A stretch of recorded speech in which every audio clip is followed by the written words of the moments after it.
And there was a question I thought about when I was so excited to ask. I am so excited to ask you because I know you talk about Yeshua and Yeshua, Jesus, as we know him in the West, is a very controversial figure.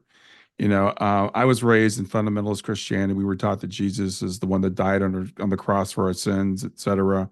I think you were raised as Muslim, and I know Islam says Jesus is a prophet.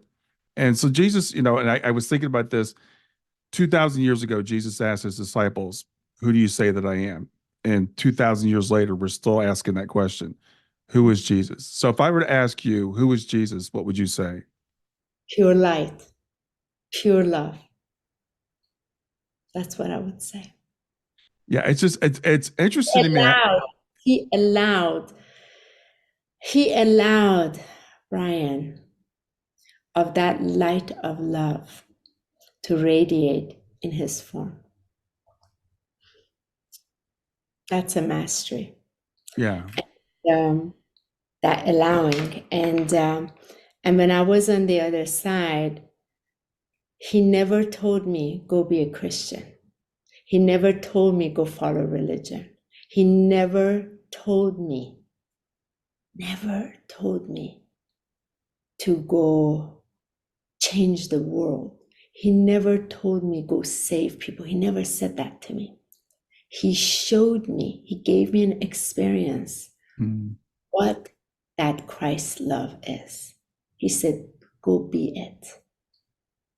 Yeah. That Yeah. I think that it be was be this, yeah. nothing else. Yes, and I think that was his message was when he was here. I think that we've messed it up. Even in the Bible, there's some Jesus comes through in the Bible in spite of what people did with it. So, thank you for answering that. I think that's a really important thing because Jesus is such a big figure in near-death experiences. People who are atheists, people who are Muslims, people who are Christians, people there's it's like he's all over the place, and no one, hardly anyone has ever said. I shouldn't say no one, but people don't come back and say, "Yeah, he told me to be a Christian," or "He told me to go out and save the world." I don't hear that. I hear he says, "Go be loved. Go tell people who I am, that I'm loved." So I love that answer.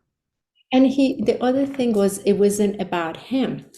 What he showed me, Chris, was he he showed my consciousness who I was, that I Mm, too was that love. See, that's the difference yeah. that he showed this is the truth in me, and let me show you that truth in you. And that's what I was sent back with.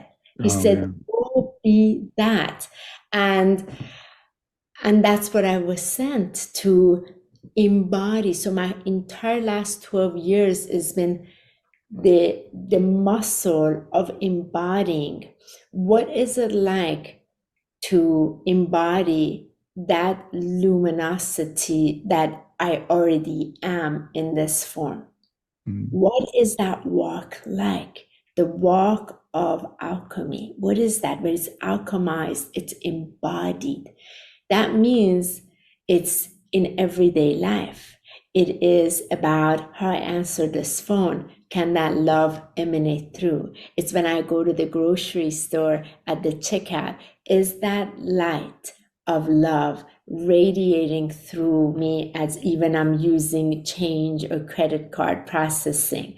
Is mm, it coming when I'm putting gas in the car? Is it when I'm driving? It is so simple.